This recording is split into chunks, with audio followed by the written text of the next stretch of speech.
आज के इस कार्यक्रम का मेरा विषय है इस्लाम में औरतों के अधिकार, वुमेन्स राइट इन इस्लाम। और ये एक ऐसा टॉपिक है, एक ऐसा विषय है जो बहुत कम सुनने को मिलता है, लेकिन इसके बारे में बहुत ज्यादा सुनने को मिलता है। दोनों बात एक साथ।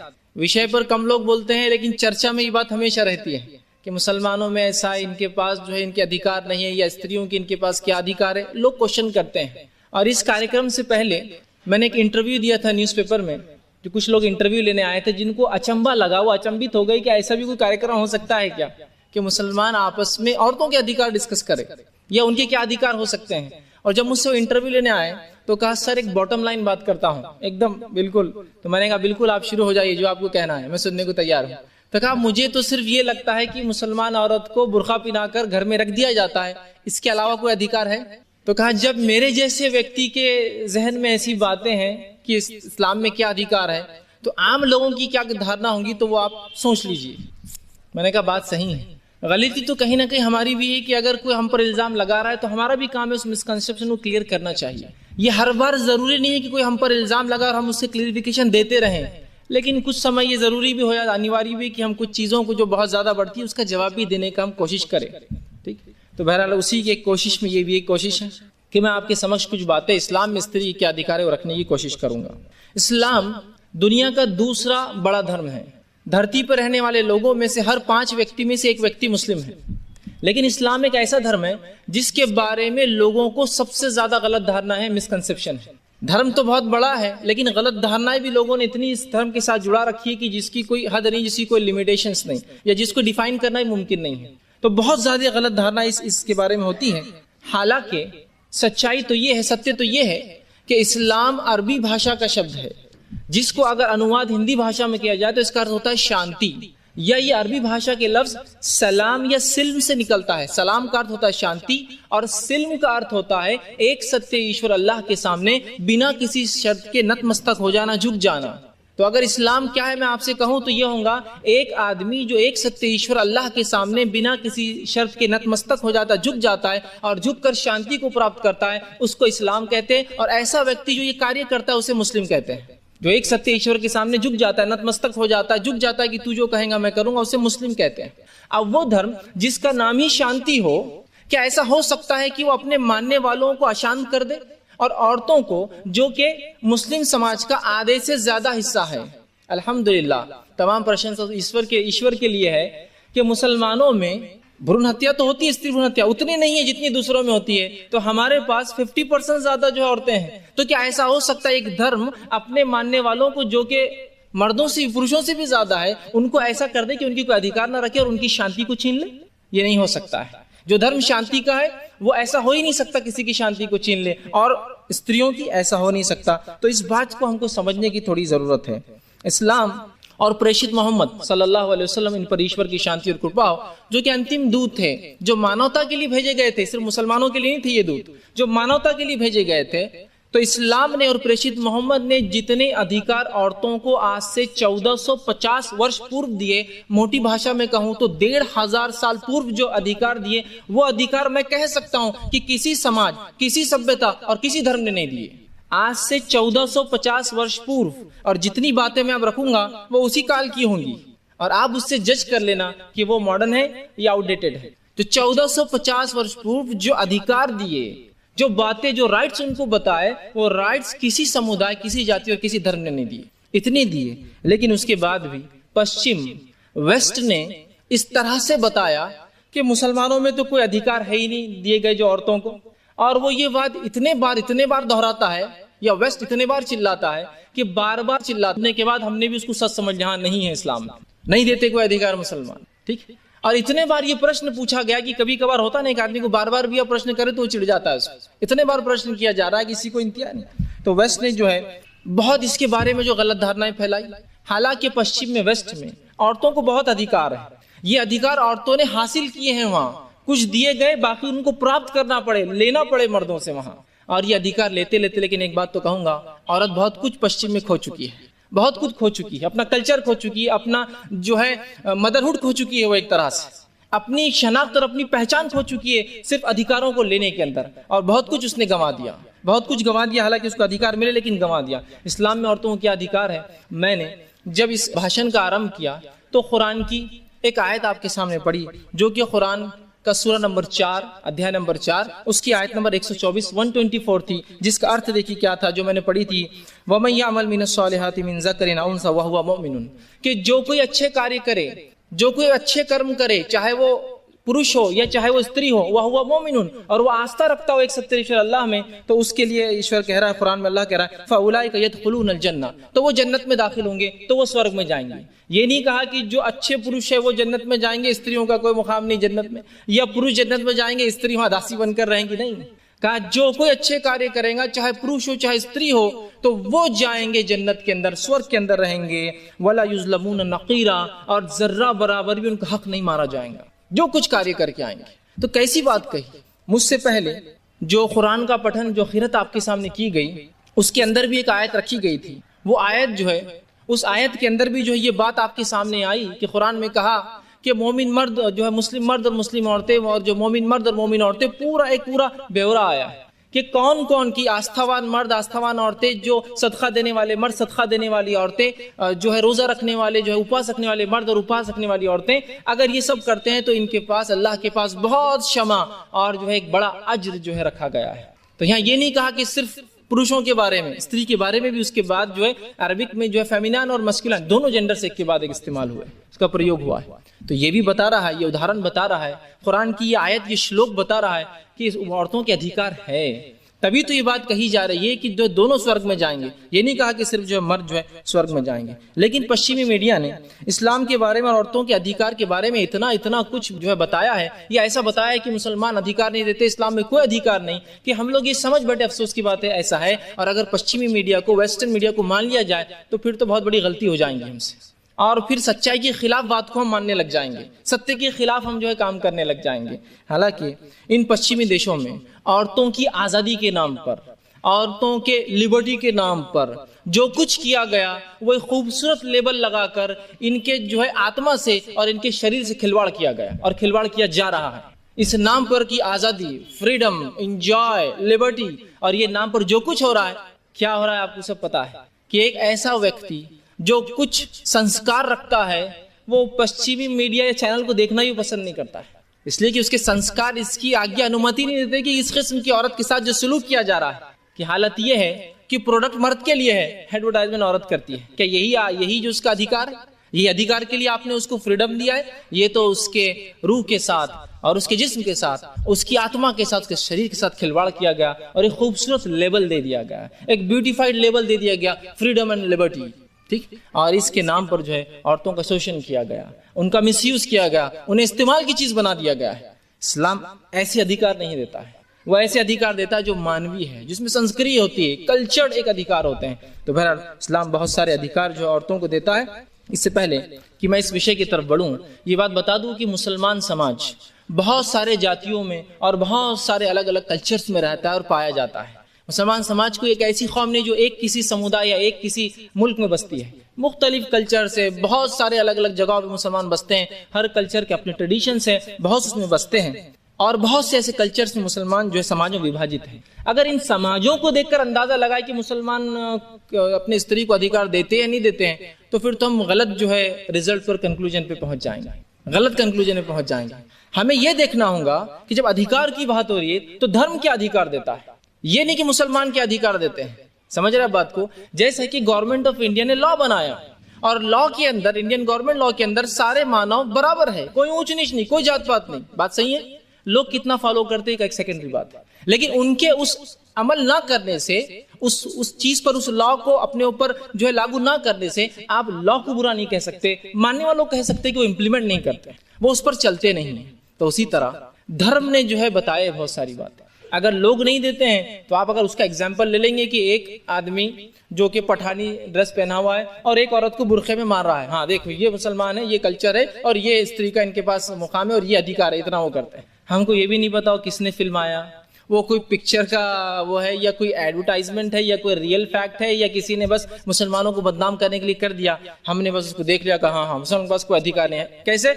कि उसने इसको इतना मारा, हैंस प्रूफ कि ये समुदाय और इस जाति में और इस धर्म में कोई अधिकार नहीं, इसलिए ऐसा किया गया। ऐसा नहीं मेरे भाई। तो इन समाजों को देखकर इस्लाम ने क्या दिया वो नहीं, बल्कि अल्लाह की किताब जिसको दिव्य ग्रंथ कुरान हम कहते हैं, जिसके बारे में हमारी आस्था है कि ईश्वर अल्लाह की तरफ से अवतरित हुई है, और प्रेषित मोहम्मद सल्लल्लाहु अलैहि वसल्लम जो कि अंतिम प्रेषित थे सारी मानव जाति के लिए, ये इनकी जीवनी में देखना होगा, इसको हदीस कहते हैं। तो हमें कुरान, दिव्य ग्रंथ और प्रेषित की जीवनी, सीरत या हदीस में देखना होगा क्या अधिकार दिए गए, तब पता चलेगा कि स्त्री के इस्लाम में क्या अधिकार है। याद रखिए। अब इससे पहले कि मैं और आगे बढ़ूं, कि इस्लाम मर्द और औरतों को समान समझता है, समान, लेकिन समान का मतलब एक जैसा नहीं है। याद रखिए। जैसे कि हमने पैम्फलेट तैयार किए, पैम्फलेट में लिखा होता स्त्रियों के लिए अलग से आसन व्यवस्था की गई है, तो कुछ लोगों ने देखकर हंसा और कहा अब यहाँ भी तुम डिफरेंशिएट कर रहे हैं। मैंने कहा अगर मैं ये लिख दूं कि वीआईपी लॉन अलग है तो इसमें डिफरेंशिएशन कहाँ हो रहा है, कुछ खास लोगों को खास जगह बिठाया जा रहा है। तो अगर हम लिख रहे हैं औरतों के लिए अलग से व्यवस्था है तो ये तो अच्छी बात है ना, इसमें क्या बुरा है। थिएटर में भी फिल्म देखने जाते हैं, वहां जो कुछ होता है आप सब देखते हैं क्या हो रहा है, उसके बाद भी औरतों की सीट अलग होती है, स्पेशल ट्रीटमेंट देना पड़ता है। तो वो समझते हैं समानता का मतलब एक जैसा होना, इक्वालिटी मीन्स सिमिलैरिटी। एक मर्द एक औरत, एक मर्द एक औरत, एक मर्द एक औरत, ऐसा बैठना तो फिर ये हो गया दोनों को बराबर कहना। ये कौन सा ये जो पैमाना, जो रूल है, कौन सा रूल है ये समझ में नहीं आता। तो इक्वालिटी का, समान होने का मतलब हमेशा सिमिलैरिटी, एक जैसा होना नहीं होता। इसलिए कि इस्लाम भी ये कहता है, हम सब भी जानते हैं, विज्ञान भी ये कहता है कि औरत जो है शारीरिक तौर से, मानसिक तौर से अलग होती है, बायोलॉजिकल, साइकोलॉजिकल, फिजिकल अलग होती है। अब कुछ लोग होते नहीं, समान का मतलब समान, एक जैसा, 1 to 10 बिल्कुल एक जैसा होना। तो मैं आपसे प्रश्न करता, रात में आपके घर पे चोर आया और आप बोलते हैं समान है मर्द और औरत, तो क्या आप उठकर रात में अपनी बीवी से कहेंगे चलो उठो जाओ, चोर आया जरा लड़कियां उससे, मैं समान समझता हूं अधिकार दोनों के, चलो जाओ लड़कियां उससे, क्या करेगा वो? ऐसे व्यक्ति को बेवकूफ कहते हैं, पागल कहेंगे आप, सटिया गया कहेंगे, या बीवी से बहुत ही परेशान ऐसा लग रहा है इसलिए भेजना चाह रहा है चोर के पास, है ना। तो वो समझते इक्वालिटी का मतलब सिमिलैरिटी नहीं, इक्वालिटी का मतलब ये जिसको जितना चाहिए उतना दिया गया। कुछ उसमें औरतों को बहुत ज्यादा दिया गया क्योंकि उनको जरूरत थी उसकी, कुछ उसमें मर्दों को कम कर दिया गया क्योंकि उनको जरूरत नहीं थी उस चीज की। तो इक्वालिटी का मतलब सिमिलैरिटी नहीं होता, एक जैसा समान नहीं होता। हाँ, लेकिन ईश्वर के सामने दोनों बराबर है, दोनों बराबर है, दोनों बराबर है, याद रखिए। तो इक्वालिटी का मतलब समानता नहीं, चूंकि हम जानते शारीरिक मानसिक तौर से औरत और मर्द जो है अलग होते हैं। इस्लाम ने इसका जो है लिहाज रखा और ऐसे ही अधिकार दिए। ठीक है, इसी तरह जो है इस्लाम ने औरतों को बहुत सारे अधिकार दिए। एक इस व्याख्यान में, एक भाषण में ये कवर करना मेरे लिए मुमकिन नहीं, तो मैं सिर्फ वो अधिकारों के बारे में बात करूंगा जिसके बारे में बहुत ज्यादा गलत धारणाएं पाई जाती है, पूरे नहीं, बहुत थोड़े से, जिसके क्योंकि हर फील्ड में अधिकार है। अब कहाँ का बैन, इंडियन लॉ कितना बड़ा है कि तो उसने पूरे मानवों को अलग अलग जाति, समुदाय, समझ के बारे से सब कुछ उनको दिया है ना। तो वैसे एक लॉ है ये, जाहिर से तो जब कोई चीज लॉ होती है तो बहुत वास्ट होता है, लेकिन मैं उतनी चीजें कवर करूंगा जितनी जरूरत है, जितनी जानना और जिसके बारे में गलत धारणाएं समाज में ज्यादा पाई जाती है वो रखने की आज कोशिश करूंगा। जिसमें मैं आपको, जो मैंने अपने भाषण को 6 उसमें बांटा है, 6 पार्ट में उसको डिवाइड किया है। वो क्या होंगे? पहला, धार्मिक स्पिरिचुअल राइट्स में आपके सामने रखने के समक्ष कोशिश करूंगा, प्रयास करूंगा। दूसरा, आर्थिक इकोनॉमिकल राइट्स औरत की क्या है इस्लाम में, वो रखने की कोशिश करूंगा। तीसरा, सामाजिक सोशल राइट्स क्या है वो रखने की कोशिश करूंगा। जो है चौथा, जो है शैक्षणिक शिक्षा की क्या अधिकार राइट्स है वो रखने की कोशिश करूंगा। पांचवा, कानूनी लीगल राइट्स क्या रखने की कोशिश करूंगा। और छठा जो है राजनीतिक पॉलिटिकल राइट्स क्या रखने की कोशिश करूंगा। सारे राइट्स जो है बहुत संक्षिप्त शॉर्ट में आपके सामने एक के बाद एक जो है अब रखता हूं। आइए इस बात को कि मैं अधिकारों को 6 को रखूं, एक और बात स्पष्ट करना चाहता हूं, एक क्लियर करना चाहता हूं, वो ये है कि ये सारे अधिकार जो मैं रख रहा हूं ये वो अधिकार है जो आज से 1450 वर्ष पूर्व दिए गए हैं, 1500 साल पहले दिए गए अधिकार है। और ये अधिकार जब मैं आपके सामने रखूंगा आप भी कहेंगे, और मैं तो कह रहा हूं अभी, ये उतने ही मॉडर्न जब आए थे, जब थे उतने ही मॉडर्न आज भी, उतने ही आधुनिक आज भी है। ये जब जिस समाज में दिए गए थे, जितने ये मॉडर्न थे, जितने न्यू थे ये, उतने आज भी मॉडर्न है, याद रखिए। तो 1500 सालों में ये आउटडेटेड नहीं हुई, याद रखिए। जब मैं रखूंगा आपके सामने बात को सामने आएंगे। आइए, पहला अधिकार वो है धार्मिक अधिकार, स्पिरिचुअल राइट्स। इस्लाम में एक स्त्री के, एक औरत के, एक फीमेल के क्या होते हैं वो रखता हूं। इस्लाम में मर्द और औरत ईश्वर अल्लाह के सामने समान है, बराबर है। और जो कार्य इस्लाम में पुरुष करता है वही स्त्री और औरत को भी करने की आज्ञा दी गई है। जैसे कि मर्द को आस्था रखने की आज्ञा है, जिसको तौहीद हम कहते हैं, या गवाही शहादत देना, तो वो स्त्री को भी कहा गया है। 5 वक्त नमाज होती है, इसको सलाह कहते हैं या नमाज कहते हैं उर्दू भाषा के अंदर, तो 5 वक्त सलाह औरत के लिए भी है। इसी तरह जो है साल में जो है अगर इतनी संपत्ति है जो बहुत ज्यादा हो, अगर वो निसाब को एक लेवल को पहुंचती है तो 2.5% निकाल के ज़कात देना, वो मर्द भी देगा, औरत स्त्री भी देंगी। इसी तरह जो है साल में जो है रमजान का पवित्र महीना आता है, उसमें 1 महीने के रोजे रखना, पुरुष रखेंगे तो स्त्री रखेंगी, और वो उसके लिए होंगे रोजे, किसी और के लिए नहीं रखेंगी वो। 5वीं चीज जो है हज करना, इतना माल है कि जो है मक्का जाकर वहां जो है जाकर जो है हज जिसको कहते हो करके आ सकती है, तो पुरुष भी करेंगे और स्त्री भी करेंगी। सिर्फ ये पुरुषों के लिए नहीं है ये कार्य सारे, और इसके अलावा जितने कार्य इबादत के स्पिरिचुअलिटी के इस्लाम देता है वो दोनों के लिए समान है, दोनों को समान पुण्य है वो काम करने का, कोई कमी नहीं है उनके उसके अंदर कि ये करेंगे तो पुरुष को 100 मिलेंगे पॉइंट्स, ये करेंगे औरत तो इसको 75 मिलेंगे, नहीं, दोनों एक कार्य करते हैं, एक जैसा उनको पुण्य और सवाब मिलेगा और एक जैसा होगा। और इस बात के लिए मैंने एक उदाहरण आपके सामने इससे पहले रखा था, दूसरा उदाहरण आपके सामने रखता हूँ। सूरह नंबर 16 वर्ष नंबर जो है 97 में कुरान कहता है और फरमाता है, मन आमिला सालिहम मिन ज़करिन औ उन्सा व हुवा मुमिनुन, जो कोई व्यक्ति अच्छे कार्य करे, चाहे पुरुष हो चाहे स्त्री हो, और वो आस्थावान, तो फरमाया फला युहयिन्नहु हयातन तय्यिबा, तो उसको हम एक दुनिया की बेहतरीन अच्छी जिंदगी देंगे। किसको? चाहे पुरुष हो चाहे स्त्री हो, अगर ईश्वर को खुश करेंगे, इबादत करेंगे तो उसको अच्छी जिंदगी मिलेगी। और आगे फरमाया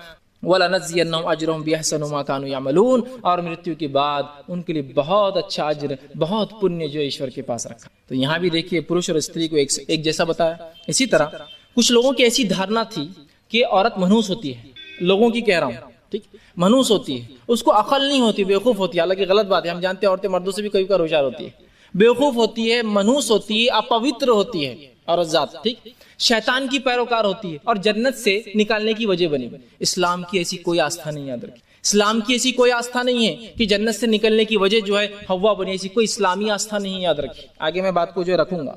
और उनके मुताबिक जो औरत जो है, जो उसको संतान जन्म लेती है, ये संतान का जन्म लेना ये शाप है उसको, ये तकलीफ है उसको, ये कठिनाई है उसको, इसलिए कि उसने जन्नत से मर्द को निकाला था। इस्लाम की ऐसी कोई आस्था है ही नहीं। और इस्लाम तो ये कहता है कि जन्नत में आदम ने और हव्वा ने, आदम और ईव ने, दोनों से गलती हुई, दोनों ने क्षमा मांगी, दोनों को क्षमा किया गया, दोनों को पृथ्वी भेजा गया। ये नहीं कहा कि ये जो हव्वा थी फलां थी, ईव थी, नहीं, याद रखिए, इस्लामी अकीदा, इस्लामी धारणा नहीं है।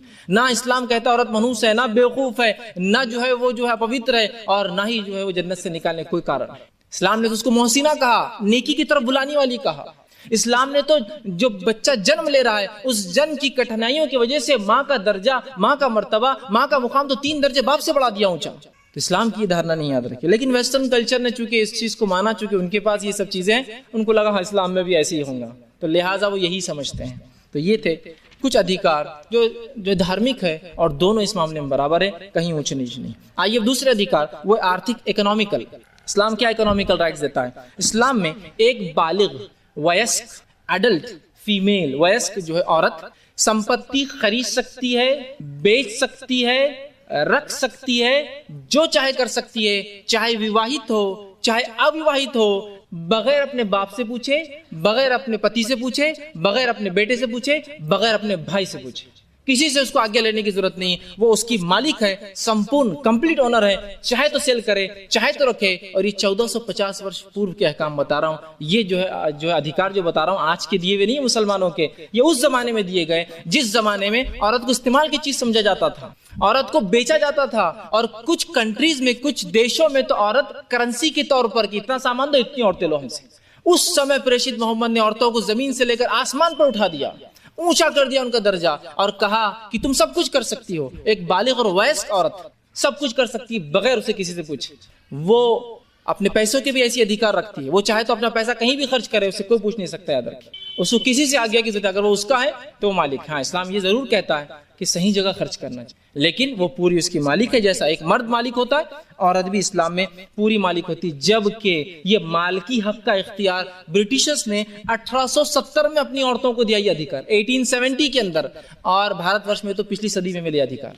इस्लाम ने 1450 साल पहले अधिकार दिए। एज अ रिलीजन ये ऑर्डर किया है कि औरत सब कुछ कर सकती है, संपत्ति उसकी है, कोई इससे पूछ नहीं सकता क्या करें। इसी तरह जहां तक औरत के काम करने का मामला है, कमाने का मामला है, इस्लाम ये कहता है कि कमाना मर्द की जिम्मेदारी है। औरत चाहे तो कमा सकती है, बात को समझिए, कमाना मर्द की जिम्मेदारी, औरत चाहे तो कमा सकती है, ये क्यों मैं कह रहा हूं? इसलिए कि मर्द जिम्मेदार है और जब वो कमाएगा तो उस अपनी पत्नी को खिलाना पिलाना पहनाना उसका जिम्मा है। अगर पत्नी कमाती है तो वो उसने रखेंगी, उसको मर्द को देना नहीं है वो चीज को, क्योंकि उसका जिम्मा नहीं है। दोनों बातें एक साथ कि जिम्मेदारी नहीं दी इस्लाम ने। कहा कि अगर बेटी है तो बाप की जिम्मेदारी, पत्नी है तो पति की जिम्मेदारी, भाई की जिम्मेदारी, और अगर पति नहीं है बेटा है तो बेटे की जिम्मेदारी। लेकिन चाहे तो वो कमा सकती है, इस्लाम को इस पे कोई आपत्ति नहीं है, लेकिन वो इस्लामी जो शरायत है, इस्लामिक जो रूल्स है, उन कंडीशंस को फॉलो करे। वो चाहे तो कमाए, कमाने में इस्लाम ने कोई रोक टोक उनके नहीं लगाई, याद रखिए। अब आइए जहां तक बिजनेस करने का मामला है, एक मुसलमान औरत बिजनेस भी कर सकती है। हम ये जानते हैं, सारी दुनिया जानती है, प्रेषित मोहम्मद सल्लल्लाहु अलैहि वसल्लम उन पर ईश्वर की शांति और कृपा हो, जो अंतिम दूत थे मानवता के लिए, उनकी जो पत्नी थी खदीजा, वो एक बिजनेस वुमन थी और छोटी मोटी बिजनेस वुमन नहीं थी, उनका इंटरनेशनल ट्रेड था। और प्रेषित मोहम्मद उनके ऊंट लेकर, उनका सामान लेकर बेचने के लिए शाम जाते थे, जो कि आज के युग के अंदर शाम होता है सीरिया, उर्दन, जॉर्डन, फलस्तीन और लेबनान, 4 कंट्री है। इंटरनेशनल ट्रेडर थी वो, और प्रेषित मोहम्मद उनका सामान ले जाकर बेचते थे। आप देखिए, प्रेषित खुद अपनी पत्नी का बिजनेस संभालते थे, तो वो कैसे धर्म बोल सकता है कि जो है औरत बिजनेस नहीं कर सकती? कर सकती है, ओनर हो सकती है। ये अलग बात है कि बाद में जो है खदीजा रजी अल्लाह अन्हा ने, ईश्वर इनसे जो है राजी हो, ये खुश हुई, प्रेषित के जब काम देखा जो आप लोगों के लिए करते थे, कहा कि ये संपत्ति तुम ले लो और इसको लोगों में लगा दो। लेकिन बिजनेस कर सकती है, औरत को पूरा बिजनेस का अधिकार इस्लाम ने। इसी तरह जो है इस्लाम औरत को इतनी इकोनॉमिकल सिक्योरिटी देता है, आर्थिक सुरक्षा देता है, कि ये कहता है कि जब बेटी है तो बाप की जिम्मेदारी है, उसको कमाना नहीं है, बाप उसको खिलाएगा।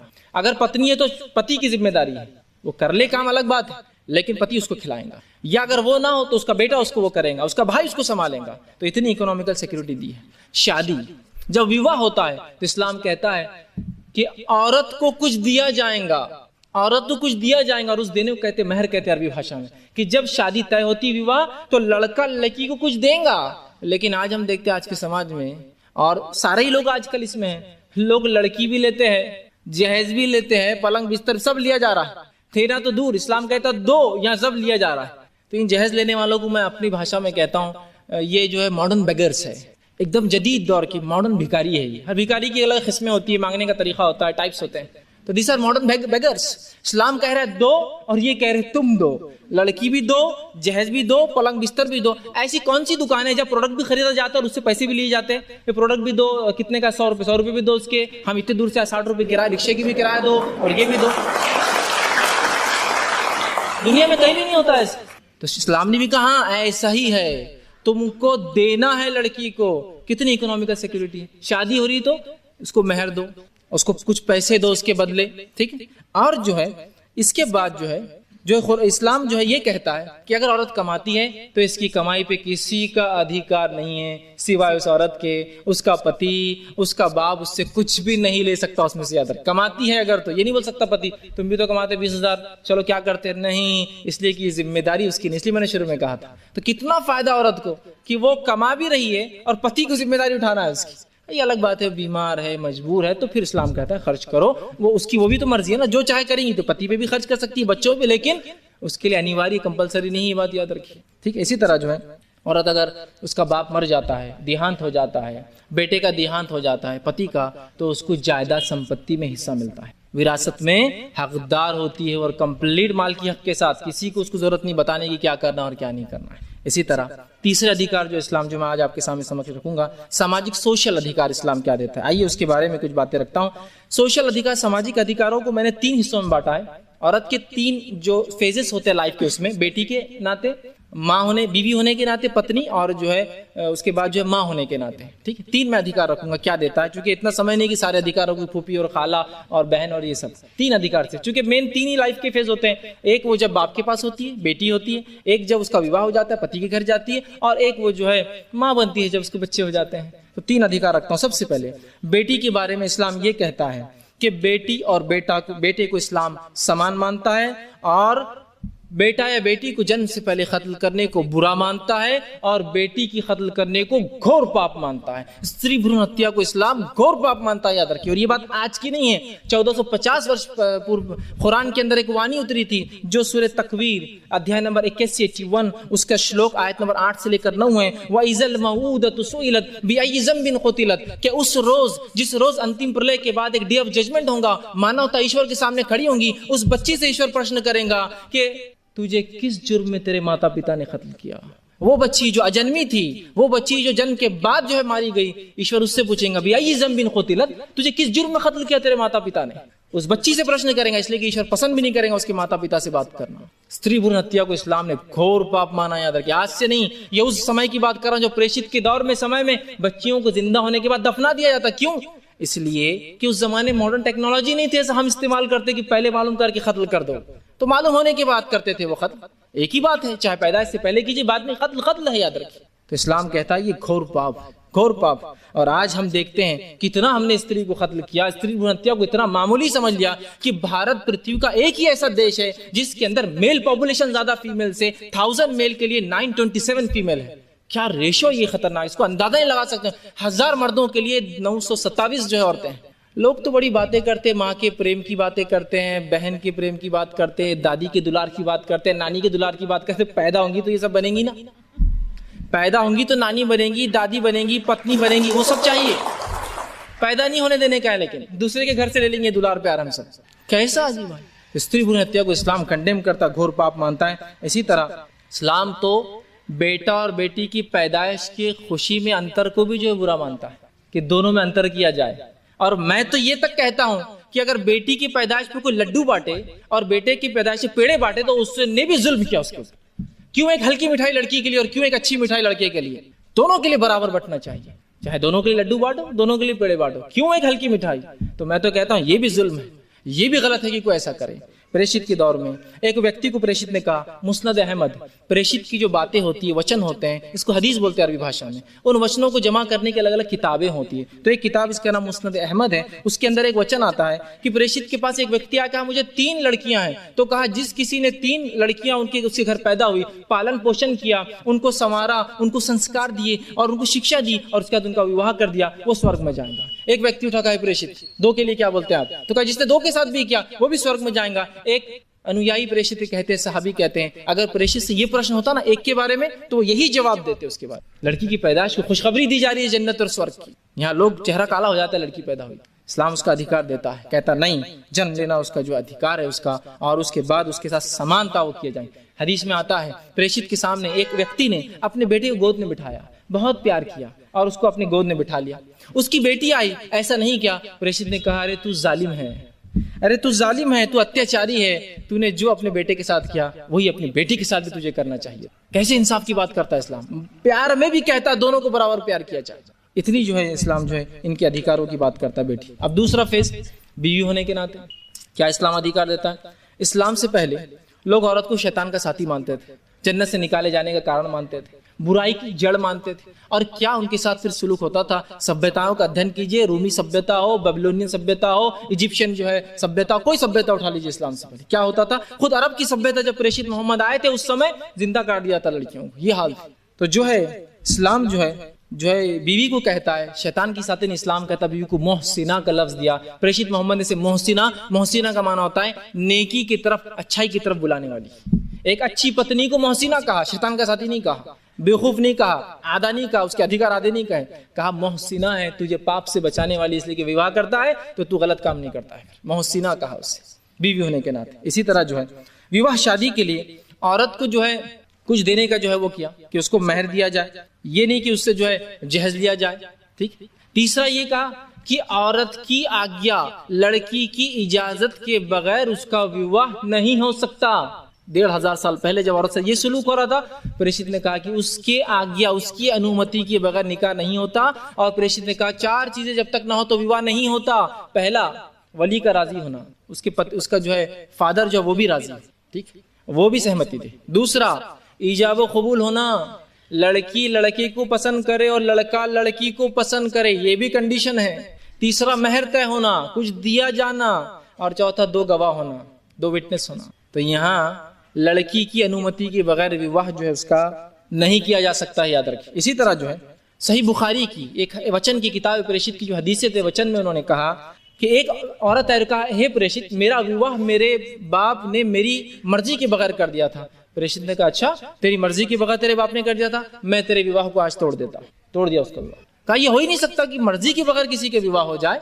देखिए लड़की की मर्जी कितनी अहम है इस्लाम के अंदर। लोग कहते हैं मुसलमान जो इस्लाम में अधिकार नहीं है औरत को कि वो मर्जी, यहाँ मर्जी के बगैर विवाह नहीं होता, कंडीशन सेकंड कंडीशन है। लेकिन ये फर्स्ट कंडीशन भी याद रखिए, बाप भी राजी और बेटी भी राजी, दोनों। तो ये नहीं कि बेटी अपनी मर्जी से पापा आपके दामाद से मिलिए, ये भी नहीं हो सकता। जिस बाप ने पूरी जिंदगी तुझे पाला पोसा, क्या ऐसा सलूक करेंगी तो उसके साथ? नहीं, दुरुस्त नहीं, अच्छा नहीं है ना। उससे भी उसको भी मना और खुद भी राजी हो, या फिर बाप भी राजी हो बेटी भी राजी हो, दोनों कंडीशन है, याद रखिए, ठीक है। तो बहरहाल देखिए कैसी होती है। इसी तरह जो है शादी में महर देने का, शादी के बाद ये कहा कि ऐ पुरुषों इनके साथ अच्छा व्यवहार करो। और कुरान ने कहा अध्याय नंबर 4 सूरह निसा आयत नंबर 19 श्लोक 19 में कहा 19 में, वो आशिरहुन्न बिल मारूफ, इनके साथ देखो है मुसलमानों अच्छा सलूक करना अपनी पत्नियों के साथ। हो सकता है कोई चीज तुमको इनकी पसंद ना हो, तो इनके अंदर दूसरी अच्छाइयां भी बहुत ज्यादा होती है। होता है ना किसी को एक चीज पसंद नहीं, तो इस्लाम कह रहा है एक चीज नहीं तो क्या हुआ, दूसरी चीजों भी तो देखो ना, ओवरऑल देखो कोई चीज का। तो कितनी बात कर रहा है इस्लाम, कैसे अधिकार दे रहा है। इसी तरह जो है मुस्नद अहमद की एक वचन है प्रेषित का, मुस्नद अहमद में आता है, प्रेषित ने कहा तुम में सबसे अच्छा व्यक्ति वो है जो अपने पत्नी के साथ सबसे अच्छा हो। तो गोया अगर इस्लाम में कैरेक्टर वेरिफिकेशन किसी पति का सीवी कराना है तो वो बीवी देंगी। बीवी कहती यस तो यस है, नहीं तो नो। दुनिया चाहे कुछ कह दे कि ये बहुत अच्छे महाशय है, पत्नी कह रही अच्छे नहीं है तो अच्छा नहीं है वो व्यक्ति। तो प्रेषित ने क्या कहा, कोई व्यक्ति जो है अच्छा व्यक्ति तभी हो सकता है जब अपनी पत्नी के साथ अच्छा हो, मतलब पत्नी गवाही दे, विटनेस बने, हाँ मेरा पति बहुत अच्छा है, तो ही होगा, याद रख।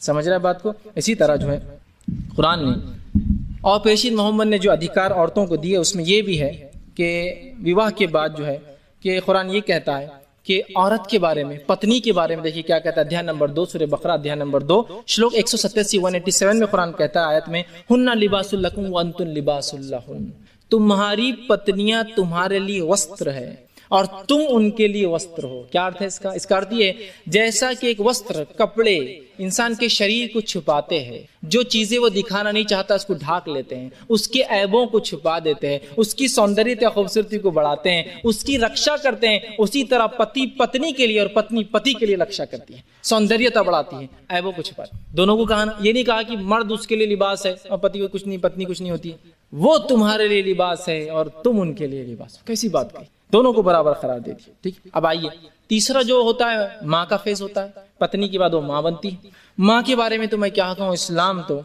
ये कहता है कि अल्लाह और उसका प्रेषित, उसके बाद अगर किसी का आदर, किसी का सम्मान, किसी की बात मानना है, किसी की जो है सेवा करना है, तो वो माता और पिता है, तो वो माता और पिता है। और कुरान ने सूरह बनी इसराइल अध्याय नंबर 17 सूरह नंबर 17 और आयत नंबर 23 में कहा, श्लोक 23 में कहा, वखज़ा रब्बुका अल्ला ताबुदु इल्ला वय्याहु वबिल वालिदैनि ihसाना, कि तुम्हारा रब ये तय कर चुका है, बता चुका है कि तुम उसे एक सत्य ईश्वर अल्लाह के अलावा किसी का आराधना उपासना नहीं करना, वबिल वालिदैनि ihसाना, और अपने माता पिता के साथ अच्छा बर्ताव कर, अच्छा सलूक कर। ठीक, तो यहाँ अल्लाह और उसके रसूल, ईश्वर और प्रेषित के बाद अगर कोई मुकाम है तो जो है वालिदैन का, और उसमें भी माँ का मुकाम क्या है उसके बारे में कुरान कहता है सूरह अहकाफ सूरह नंबर 46 उसकी आयत श्लोक 15 में, ववस्सैनल इंसान बिवालिदैहि ihसाना, और हमने इंसान को वसीयत और नसीहत की कि अपने माता पिता के साथ बहुत अच्छा सलूक करना।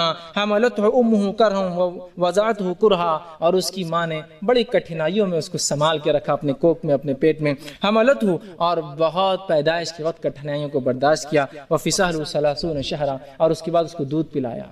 माँ बाप के बारे में कहने के बाद दोनों के बारे में कह रहा है, कितनी अहम बात कही जा रही है। इसी तरह जो है इब्ने माजा की एक प्रेषित का वचन है, हदीस है, जिसमें यह कहा, प्रेषित ने कहा, जन्नत माँ के कदमों के नीचे है। मतलब माँ की खिदमत कर, उसकी जो है उसकी सेवा कर, उसे खुश कर दे और स्वर्ग में चला जा। दूसरी हदीस में जो कि हाकिम की रिवायत है, हाकिम की हदीस है, वचन है, उसमें कहा कि अभिशापित है वो व्यक्ति, बुरा है वो व्यक्ति, लानत है उस व्यक्ति पर जिसको अपने माता पिता में से दोनों या कोई एक बुरी हालत में मिल जाए और उनकी सेवा करके अपना स्वर्ग न बना सके, जन्नत न बना सके या जन्नत में जाना सके। और प्रेषित के पास बुखारी की रिवायत एक वचन है, हदीस है, एक व्यक्ति आका है, प्रेषित मेरी आज्ञा, मैं किसकी आज्ञा सबसे ज्यादा मानूं, किसकी खिदमत सबसे ज्यादा करूं? प्रेषित ने कहा तेरी माँ। कहा उसके बाद किसकी करूं, तो कहा तेरी माता। कहा उसके बाद किसकी करूं, तो कहा तेरी माता। कहा उसके बाद किसकी करूं, तो कहा तेरा पिता। माता माता माता फिर पिता। वुमेन्स राइट की बात कर रहा हूं, अब मेंस राइट की बात करना पड़ेगी यहाँ। तो 3 दर्जा दे दिया, माता माता माता और पिता। मैं तो ये कहूंगा कि अगर कोई कंपटीशन होता है और उसमें अगर प्राइजेस दिए जाते हैं तो gold medal goes to mother, पहले का माँ का। Silver medal goes to mother, चांदी का तमगा भी माँ को गया, सोने का तमगा माँ को गया। Bronze medal goes to mother, रजत पदक भी माँ को गया। और बाप को सिर्फ पार्टिसिपेशन प्राइज, कॉन्सोलेशन प्राइज में निपटा दिया। चौथा दर्जा, फोर्थ कैटेगरी। आप देखिए ना कितना अधिकार है माँ का। 3 दर्जे कह दिया, माँ माँ माँ और का फिर बाप। तो देखिए कैसे अधिकार इस्लाम दे रहा है और कितने अधिकार दे रहा है। बहरहाल इसके बाद भी लोग गलत धारणाएं जो फैलाते रहते हैं। चौथा जो अधिकार जो मैं आज आपके सामने समक्ष रखूंगा वो है शिक्षा का अधिकार, एजुकेशनल राइट। लोग बहुत प्रश्न करते हैं मुसलमान औरतें कितना पढ़ती है और क्या होती है।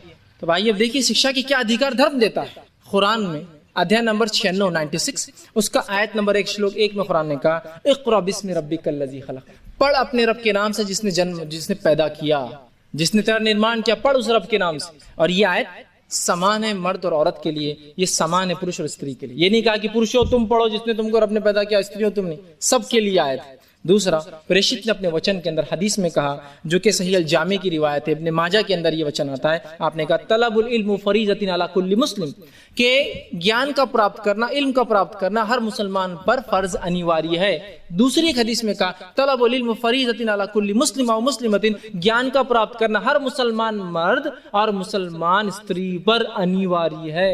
शब्द कहा मुस्लिम मुस्लिमतिन, दोनों के लिए। तो यहाँ पता चल गया अनिवार्य ज्ञान प्राप्त करना। और फिर जब सहाबा ने, प्रेषित के मानने वालों ने जब ये बात सुनी तो खूब प्राप्त किया ज्ञान, धर्म का भी और विज्ञान में भी खूब आगे बढ़े। याद रखिए, मुस्लिम साइंटिस्ट की एक मैं लिस्ट बता सकता हूँ, इसमें मेल फीमेल दोनों शामिल है। खूब ज्ञान दुनिया में भी आगे बढ़े और धर्म के अंदर भी खूब ज्ञान प्राप्त किया उन्होंने। और इतना प्राप्त किया, और मुस्नद अहमद की वो जो हदीस मैंने इससे पहले भी रखी, उनका वचन प्रेषित का, जिसमें आपने कहा 3 बेटियों की शिक्षा दे, संस्कार दे तो स्वर्ग में जाएंगे। शिक्षा और संस्कार, शिक्षा की बात हो रही है ना, फिर आकर एजुकेशन की बात हो रही है नहीं। और प्रेषित की अनुयायियों में जो सहाबियात थी, फीमेल कंपेनियंस थी, इतना ज्ञान प्राप्त किया, इतना ज्ञान प्राप्त किया कि आप ताज्जुब करेंगे। प्रेषित की जो एक पत्नी थी जिनका नाम आयशा रजी अल्लाह अन्हा था, आपसे 88 पुरुषों ने, मतलब कई लोगों ने ज्ञान प्राप्त किया, इसमें 88 पुरुषों ने विद्वान स्कॉलर बने, आपसे ज्ञान प्राप्त कर, विद्वान बने उधर उनसे ज्ञान प्राप्त। कितने? 88 पुरुषों ने एक स्त्री से। जबकि ये वो काल और समय है जब स्त्री ज्ञान इल्म हासिल भी नहीं कर सकती और ज्ञान दे भी नहीं सकती थी, इम्पार्ट भी नहीं कर सकती थी। इस्लाम कह रहा है कि ज्ञान प्राप्त भी कर सकती है और दे भी सकती है, फिर चाहे वो सुनने वाला उसका पुरुष हो या स्त्री। तो कई स्त्रियों ने तो ज्ञान प्राप्त किया, 88 पुरुष विद्वान बने आपसे ज्ञान प्राप्त कर। और इनके एक शागिर्द जिनका नाम उर्वा बिन जुबैर आता है, इनके शागिर्द थे, एक स्टूडेंट थे, वो कहते हैं, हालांकि पुरुष है, वो कहते हैं, सुनिए क्या कहते हैं, मैंने तफसीर कुरान के ज्ञान के अंदर, इल्मुल फराइज विरासत के ज्ञान के अंदर, फिर कहते हैं हलाल और हराम, प्रोहिबिटेड और परमिटेड के ज्ञान के अंदर, अदब और शायरी, लिटरेचर एंड पोइट्री के अंदर, और तारीख जो है हिस्ट्री के अंदर, इतिहास के अंदर आयशा जैसा कोई आलिम नहीं देखा, कोई विद्वान नहीं देखा। मर्द होकर कह रहे, मैंने नहीं देखा ऐसा कोई विद्वान जो ऐसा हो सकता है, इतना आलिम। और बड़े बड़े सहाबा जो अनुयायी थी प्रेषित के, पुरुष थे, वो जब किसी मसले में अटकते, वो आकर अदब से प्रेषित की जो इस पत्नी के सामने, आयशा के सामने आती, रजी अल्लाह अन्हा, अल्लाह उनसे राजी हो, अल्लाह उनसे जो खुश हो, वो आकर खड़े होते और अदब से पूछते कि हे माई, इसमें क्या मामला बताओ। औरत से पूछ रहे जाकर, और वो बताया करती थी। 88 विद्वान बने, 88 स्कॉलर्स बने उनसे, एक औरत है ये। इसी तरह जो हम देखते हैं, एक सहाबा अबू मूसा रजी अल्लाह अशरी रजी अल्लाह, ये एक जो सहाबी है, ये मेल कंपेनियन है प्रॉफिट के, प्रेषित के। जब वो कहते किसी चीज में हम अटक जाते, कोई बात समझ में नहीं आती, तो फिर हम सब आयशा के पास चले जाते कि कुछ बताओ इस मामले में, कुछ गाइड करो हमको क्या है, और वो हमको फिर बताती और हमारे मामले को जो है सुलझा देती। इसी तरह सफिया रजी अल्लाह, ये एक औरत थी जो प्रेषित की पत्नी थी, ये फिक्र बहुत दिन की समझ रखती थी। इसी तरह जो उम्मे सलमा, इन्होंने जो है 32 पुरुषों ने इनसे ज्ञान प्राप्त किया और जो है ये जो है विद्वान बने। इसी तरह आता है कि फातिमा बिन्त कैस और जो है उम्मे सुलैम, ये भी बहुत बड़ी जो है ज्ञानिया थी, और ये अपने लोगों को जो है ज्ञान देती है, और पुरुष और स्त्री दोनों समान आकर इनसे ज्ञान प्राप्त। तो इस्लाम ने सिर्फ ज्ञान प्राप्त करने का नहीं, ज्ञान बांटने का भी उसको अधिकार है कि जो प्राप्त किया उसको दुनिया में फैलाओ जाकर। अब आइए, 5वां जो अधिकार मैं आपके सामने रखूंगा, और जो है अपनी बात की तरफ, खात्मे की तरफ मैं जा रहा हूँ, वो कानूनी लीगल राइट्स क्या इस्लाम ने दिए। इस्लामी कानून में मर्द और औरत समान है, और दोनों की जान और माल की इस्लाम समान सुरक्षा के जो है रक्षा करने की जो है कोशिश करता है। दोनों की, दोनों समान है और दोनों की सुरक्षा। ये नहीं कि अगर मर्द को और केस डाले तो बहुत हैवी रहेगा, औरत डालेगा ये तो छोटा मोटा केस दिख रहा। दोनों समान, इस्लामी कानून में दोनों समान है। और अगर कोई बुरा कार्य करते हैं तो सजा भी समान है। जैसे अच्छे कार्य के अंदर पुण्य भी समान है, पाप भी समान है। कुरान में देखिए दोनों समान है। इसकी कुछ आयतें आपके सामने रखता हूँ। पहली आयत अध्याय नंबर 2 सूरह बकरा श्लोक 178 178 में कुरान कहता है, या अय्युहल्लज़ीना आमनू कुतिबा अलैकुमुल क़िसासु फ़िल क़त्ल, ऐ वो लोगों जो आस्था रखते हो एक सत्य अल्लाह पर, कत्ल में बदला लेना तुम पर अनिवार्य किया गया है, ताकि लोग खून को आमना समझ ले, बदला लो फिर कोई खून ले तो, लेकिन ये बाय कोर्स ऑफ लॉ होगा। हर आदमी अपने हाथ में हथियार नहीं उठाएंगे, ठीक?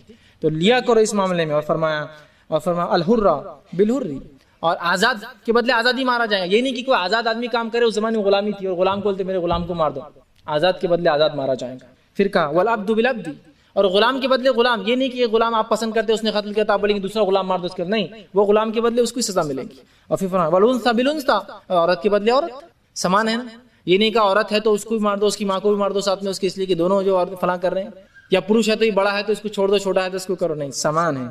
इसी तरह दूसरा अध्याय नंबर 5 जो है सूरह मायदा श्लोक आयत नंबर 37 में कुरान कहता है वस्सारिक़ु वस्सारिक़तु फ़क़्तउ अयदियहुमा जज़ाअन बिमा कसबा, के चोर मर्द, चोर पुरुष और चोर स्त्री दोनों के हाथ काट दो, इसलिए कि ये बदला है जो वो किया करते थे, ये सजा है जो कार्य वो किया करते थे। पुरुष चोर और स्त्री चोर दोनों को बराबर कहना, दोनों के हाथ काटना। अब ये बात भी लोगों को समझ में आती, कैसी घोर सजा है ये हाथ काटने की, कितनी गलत बात है ये हाथ काट देना। अब तो कोई बच्चा चोरी कर लेगा तो भी मुसलमान हाथ काट देंगे, उसका कोई तरीका होता है। कानून अगर बनता कैपिटल पनिशमेंट का तो हर किसी को नहीं मिलती, उसका एक तरीका होता है ना देने का, है ना। तो इस्लाम में कोई छोटी मोटी चोरी पे नहीं हाथ काटा जाता, वो चोरी का एक लिमिट होती है जो कि जमाने के हिसाब से बदलता रहता है वो, और कंट्री वाइज अलग अलग लॉ है इस्लामिक लॉ के अंदर, ठीक है। तो उतने लिमिट को वो पहुंचे चोरी, और उसके बाद हाथ काटने से उसका एक पहुंचा सीधा वाला काटा जाता है। आप बोलेंगे कितनी घोर है सजा।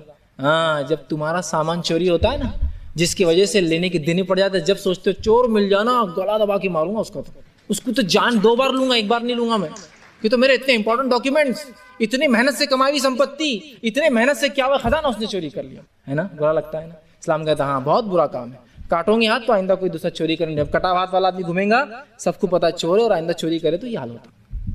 ये पनिशमेंट जो होती है ये किसी वजह से दी जाती है, और इसका बड़ा महत्व होता है। जब पनिशमेंट नहीं दी जाती है ना तो लोगों को जुर्म करने में मजा आने लगता है। जैसे आजकल लोगों को मजा आ रहा है जुर्म करने में। आप एक केस उठाइए, वो दूसरा जुर्म करके बोलता है हाँ हाँ क्या करते, पहले में कुछ नहीं, दूसरे में क्या होता है। एक को सजा दीजिए, अगला पीछे से आता नहीं, उसका हाथ देख लो, अपना हाथ ही होने वाला है। तो एक सर्टन लिमिट के बाद चोरी करेंगे, इसका हाथ काटा जाएगा। मर्द औरत तो कोई इसमें फर्क नहीं, कोई क्षमा नहीं दोनों। तो इस्लाम जो है बहुत लीगल राइट्स जो स्त्री औरतों के जो है देता है। इसी तरह इस्लाम में औरत जो है पति से अगर अलग होना चाहे तो तलाक का पूरा हक है उसको। बहुत से लोगों को पता नहीं होता, लोग बोलते रहे इस्लाम में तो बस शादी हो गई तो बस बेचारी औरत तो गई। अब नहीं, इस्लाम में जैसा पुरुष को तलाक का अधिकार है, स्त्री को भी तलाक का अधिकार है। पुरुष जो तलाक देता है उसको अरबी भाषा में तलाक कहते हैं, स्त्री जो तलाक देती है उसको खुला कहते हैं अरबी भाषा के। अपने तरफ से बोलती मुझे नहीं रहना, इसलिए कि इस्लाम में मैरिज एक सिविल कॉन्ट्रैक्ट होता है, ये हमेशा रहने वाला रिश्ता नहीं है। दोनों पार्टी जब तक एग्री है रिश्ता रहेगा, डिसएग्री हो गए तोड़ दो। तो ये सिविल कॉन्ट्रैक्ट, ये ऐसा रिश्ता नहीं जो खत्म नहीं हो सकता, बस एक बार बन गया तो नहीं। और फिर जब खत्म होने का रास्ता नहीं होता है तो फिर स्टो भड़कता है, बस और कुछ भी नहीं होता। जब खत्म होने का रास्ता नहीं होता तो एक ही तरीका, स्टो भड़क जाता बस। इस्लाम कहता नहीं अलग हो सकते हो तुम, बिल्कुल। मर्द कह दे तलाक या औरत कह दे खुला, अलग हो जाओ तुम, साथ मत रहो। इसलिए कि जब तक साथ रहना अच्छा है साथ रहो, अलग होना अच्छा अलग हो जाओ। पूरा अधिकार है उसको तलाक देने का। और पति के देहांत मरने के बाद और पति को छोड़ने के बाद सेकंड मैरिज का पूरा अधिकार देता है उसको, कंप्लीट राइट है सेकंड मैरिज का। ये आज के दौर का दिया हुआ राइट नहीं है, प्रेषित ने उसी समय दिया था। कंप्लीट राइट है कि उस औरत को पति को छोड़कर किसी से विवाह कर ले, या पति के मरने के बाद उसको जो है बेवा की जिंदगी नहीं गुजारना है, सेकंड मैरिज वो कर सकती है, ये उसको अधिकार दिए। तो ये थे कुछ लीगल राइट जिसके बारे में गलत धारणा होती है। आखिरी जो राइट्स मैं आपके सामने रखूंगा, समक्ष रखूंगा, वो ये है पॉलिटिकल राइट्स।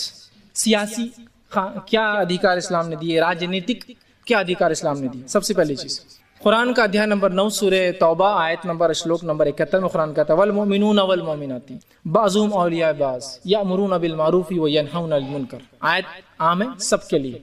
मोमिन मर्द और मोमिन औरतें, आस्थावान मर्द और आस्थावान औरतें एक दूसरे के लिए जो है ये दोस्त है, वली है, खैर ख्वाह है, अच्छी बातें एक दूसरे को बताते हैं और हुक्म देते, आज्ञा देते एक दूसरे को अच्छाई करने का और रोकते एक दूसरे को बुराई के करने से। तो औरतें भी रोक सकती है और मर्द भी रोकते हैं। औरतें भी अच्छाई का हुक्म दे सकती है, मर्द भी, पुरुष भी अच्छाई का हुक्म दे सकता है। दोनों के लिए आयत कॉमन है। भाई प्रेषित के समय में स्टेट ऑफ हेड, जिसको कहेंगे पॉलिटिकल लीडर और रिलीजियस लीडर, कॉमन एक ही आदमी हुआ करता था। आजकल दोनों अलग होते हैं, पॉलिटिकल लीडर अलग, रिलीजियस लीडर। उस समय में प्रेषित जब थे और उसके बाद भी पॉलिटिकल लीडर और रिलीजियस लीडर एक ही आदमी हुआ करता था। स्टेट का जो लीडर होता था वो उनके जो है धार्मिक गुरु भी हुआ करता था। तो प्रेषित उस हैसियत से अपने समय में आप धार्मिक गुरु भी थे और आप जो है एक पॉलिटिकल लीडर भी थे, पूरा मुस्लिम स्टेट भी आप चलाए, दोनों शख्सियत आप में थी। और उस समय कुरान कहता है सूरह मुमतहना अध्याय नंबर 60 श्लोक आयत नंबर 12 में, या अय्युहन नबी इज़ जाअकल मुमिनातु